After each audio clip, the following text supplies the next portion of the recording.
What's going on, you guys? This is Cooked Vegetables back in the cut with yet another podcast for you guys, man. How's everybody doing? I hope you're doing absolutely amazing, fantastic, wherever you happen to be in the world. The title of today's podcast is going to be Any Relationship Rooted in Lust is an Accident Waiting to Happen. As a man who spent far too many of his mature years as a hapless wanker, I look back on many of my so-called romantic relationships with a feeling of regret. I started each of these relationships with feelings of excitement, joy, optimism, infatuation, and what I thought was love. With the benefit of hindsight and a more mature lens through which I now see the world, however, it is clear that all my previous romantic relationships were purely based on lust. Lust is one of the 7 deadly sins that the Christian doctrine warns about. Of those 7 deadly sins, pride, greed, anger, envy, lust, gluttony, and sloth, lust was the goat, the greatest of all time of my sinful existence. It was the sin I seemingly had no control over. Moreover, I don't think I actually wanted to gain control over lust because it so pleased my flesh. I frequented filthy bars and nightclubs in freezing cold weather for lust. I spent money I didn't have on expensive dinners with women who didn't care a jot about me for lust. I disrespected myself and universal law on numerous occasions for lust. In short, I was a simp who was willing to do anything to gain the sexual favor of a physical or pixelated woman who I deemed hot enough. Every so often, my simpish ways would culminate in a relationship with a woman that was rooted in, yes, lust. At the time, I thought I loved these women, but after a while, an undeniable pattern started to emerge. Each relationship always started with a heavy dose of euphoria, which inevitably wore off after a few months. After the euphoria of unlimited sexual access wore off, one of 2 things would invariably happen. I would either grow tired of her, or she would cheat on me. Either way, someone ended up getting pretty badly emotionally hurt. Also, I clearly began to see that besides having a decent-looking woman to quote-unquote smash whenever I wanted, none of the women I was with contributed a net positive to my life.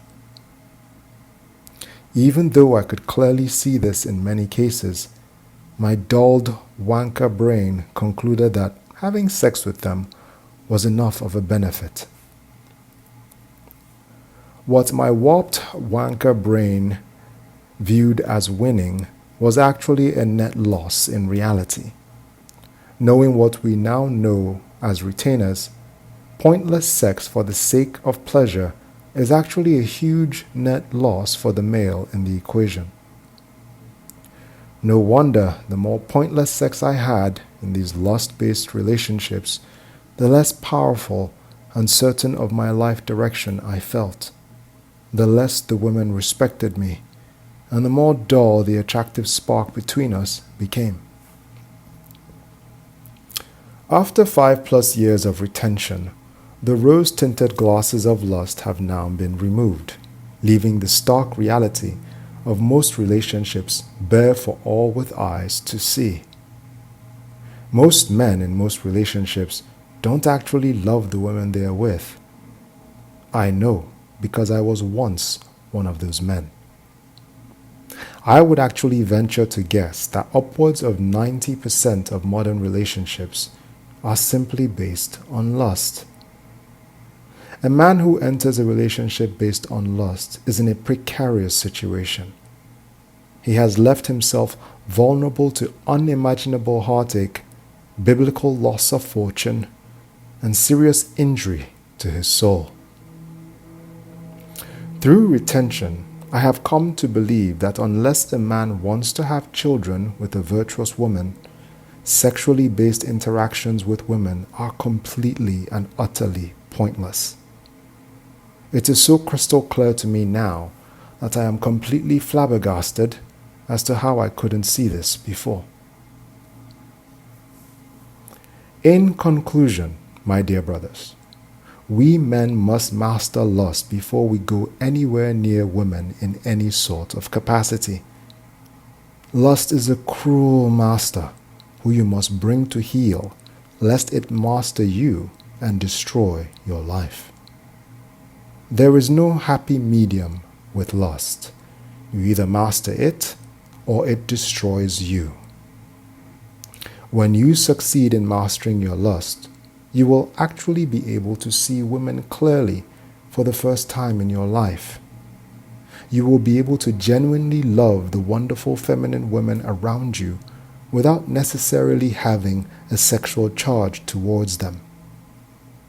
You will become a virtuous and powerful pillar who multiple women will flock to in search of stability when their tempestuous emotions threaten to overcome them.